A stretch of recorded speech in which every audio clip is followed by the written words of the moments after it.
राम राम सभी भाइयों ने। एक बार फिर आप सभी का स्वागत है वत्स केमिस्ट्री क्लासेस में। हमने अपनी पिछली वीडियो में केमिकल रिएक्शन से रिलेटेड और उनके कुछ टॉपिक के बारे में डिस्कस किया था। आज जो हमारा टॉपिक होने वाला है, आज का जो हमारा टॉपिक है वो क्लास 10th फर्स्ट चैप्टर के लास्ट 3 टॉपिक होंगे।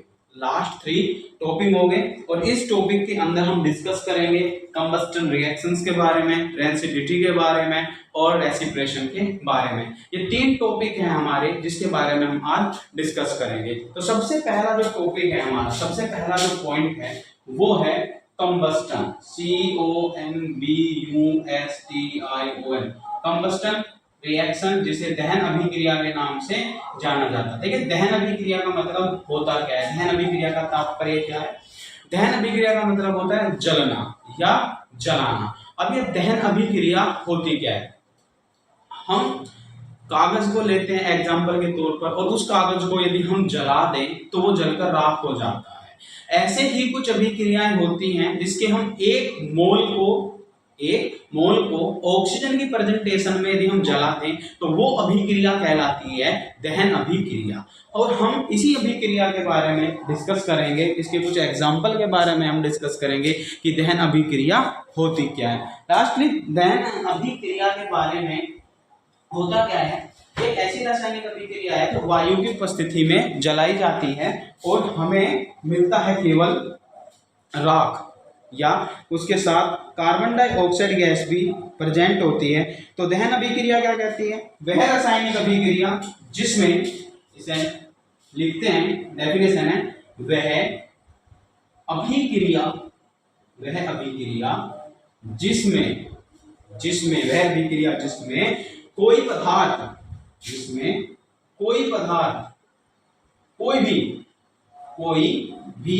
पदार्थ वायु की उपस्थिति में, वायु की प्रेजेंटेशन में या वायु की उपस्थिति में जलाया जाता है, वायु की उपस्थिति में जल जाता है या जल जाता है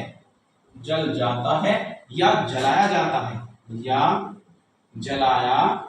जाता है वह अभिक्रिया दहन अभिक्रिया कहलाती है। दहन अभिक्रिया कहलाती है। तो क्या कहा इस अभिक्रिया में, और हम किताब वाले ने क्या पूछा था, बुक में लिखा हुआ है कि दहन अभिक्रिया किसे कहते हैं, दहन अभिक्रिया कंबस्टन रिएक्शन किसे कहते हैं? तो वो केमिकल रिएक्शन या वह अभिक्रिया जो ऑक्सीजन की प्रेजेंटेशन में जलाई जाती है, तो वह अभिक्रिया कहलाती है दहन अभिक्रिया। एग्जाम्पल है ब्यूटेन गैस। ठीक है, ब्यूटेन गैस को यदि हम ऑक्सीजन की प्रेजेंटेशन में जलाते हैं तब कार्बन डाइऑक्साइड गैस और वाटर बाहर निकलने की संभावनाएं होती है। मोस्टली कार्बन डाइऑक्साइड गैस बाहर निकलती है। वहीं कार्बन को यदि हम जलाते हैं ऑक्सीजन की प्रेजेंटेशन में, कार्बन को कोयला ले सकते हो या कार्बन चूर्ण ले सकते हो, कोयले को पीसकर उसका चूर्ण बनाया जाता है। यदि आप उसके चूर्ण को जलाते हैं तो कार्बन को जब ऑक्सीजन की प्रेजेंटेशन में जलाते हैं तब कार्बन डाइऑक्साइड गैस बाहर निकलती है। तो ये दो एग्जाम्पल के द्वारा कंबस्टन रिएक्शन को समझा जा सकता है। एक वह अभिक्रिया जिसमें कोई पदार्थ वायु की उपस्थिति में जल जाता है या जलाया जाता है, वह अभिक्रिया दहन अभिक्रिया कहलाती है। इसी अभिक्रिया के साथ अपने दूसरे टॉपिक को भी हम स्टार्ट करते हैं। आई होप कि यह अभिक्रिया आप लोगों को समझ में आई होगी। हम बात करते हैं अपने अगले टॉपिक के बारे में जिसे रेसिप्रेशन कहा जाता है। हम शुरू करते हैं। आई होप कि आप लोगों ने इसको नोट कर लिया होगा कि हम इसको रफ कर देते हैं और रफ करके हम शुरू करते हैं अपना एक नया टॉपिक रेसिप्रेशन के बारे में। सेकंड टॉपिक आता है रेसिप्रेशन। सेकंड टॉपिक है श्वसन क्रिया। श्वसन का मतलब है सांस लेना, रेसिप्रेशन।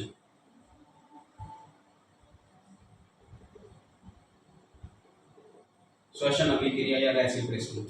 अब ये जो श्वसन है, जो हम सांस लेना जिसको बोलते हैं, ये एक ऊष्माक्षेपी अभिक्रिया है।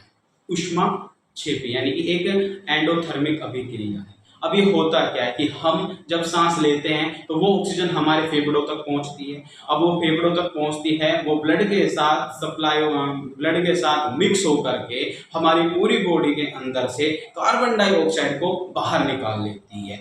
ये रेसिप्रेशन सिस्टम जो है एक बायोकेमिकल रिएक्शन है। तो इसका पहला पॉइंट क्या है कि श्वसन अभिक्रिया एक जैव रासायनिक अभिक्रिया। This is a biochemical reaction. श्वसन अभिक्रिया एक जैव रासायनिक अभिक्रिया होती है। जैव रासायनिक अभिक्रिया होती है। नंबर 2, इसे ऊष्माक्षेपी अभिक्रिया भी कहते हैं। इसे ऊष्माक्षेपी अभिक्रिया कहते हैं। ये यूपी बोर्ड के अंदर काफी टाइम पूछ लिया गया है। 1 नंबर के अंदर एमसीक्यू में पूछा गया है कि श्वसन अभिक्रिया क्या होती है। तो उसमें 4 ऑप्शन मिलते हैं, ऊष्माक्षेपी, ऊष्माशोषी, इनमें से कोई नहीं या दोनों। तो इन 4 ऑप्शन में से जो जहां पर ऊष्माक्षेपी अभिक्रिया होती है ना, वो हमारा आंसर होता है। और यूपी बोर्ड में इस क्वेश्चन को काफी टाइम यानी काफी दफा इसको पूछ लिया गया है, बार बार ये रिपीट हो चुका है। तो श्वास लेने की रेसिप्रेशन सिस्टम एक बायोकेमिकल सिस्टम है जिसे हम ऊष्माक्षेपी अभिक्रिया भी या ऊष्माक्षेपी अभिक्रिया के नाम से जानते हैं। जब ऑक्सीजन हमारी बॉडी के अंदर जाती है तो वो ग्लूकोज को टुकड़ों में तोड़ देती है, वहां से कार्बन डाइऑक्साइड और वाटर को रिलीज कर देती है और ये अभिक्रिया श्वसन अभिक्रिया कहलाती है। एग्जाम्पल के तौर पर ग्लूकोज C6H12O6 की रिएक्शन जब ऑक्सीजन के साथ होती है तब ये ऑक्सीजन इस ग्लूकोज को 3 हिस्सों में डिवाइड करता है। पहला हिस्सा होता है हमारा कार्बन डाइऑक्साइड है जिसे हम उबासी द्वारा बाहर छोड़ देते हैं। दूसरा वाटर जिसे हम त्याग देते हैं और तीसरी होती है एनर्जी यानी कि हमारी ऊर्जा। ये ऑक्सीजन इस ग्लूकोज को 3 हिस्सों में ब्रेक करती है, कार्बन डाइऑक्साइड गैस, वाटर और एनर्जी। तो ये प्रोसेस कहलाता है हमारा श्वसन या रेसिप्रेशन। और रेसिप्रेशन के दौरान ही हमें मतलब जब हम सांस लेते हैं तो कार्बन डाइऑक्साइड बाहर रिलीज होती है, जिसके कारण हम उबासी लेते हैं। और उबासी का कारण क्या है कि जब हम सीधे नहीं बैठते तब हमारे फेफड़े सिकुड़ जाते हैं, और जब वे सिकुड़ जाते हैं तो वहां पर ऑक्सीजन की मात्रा कम हो जाती है।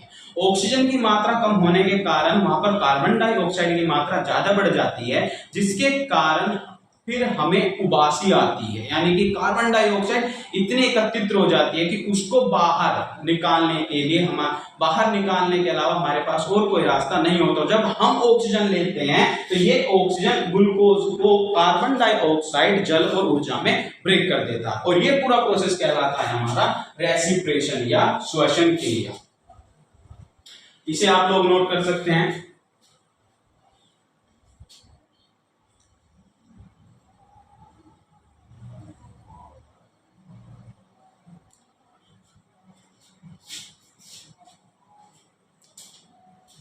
बात करते हैं अपने तीसरे टॉपिक के बारे में, जो कि इसका फाइनल टॉपिक है, वो है विकृति गंधिता।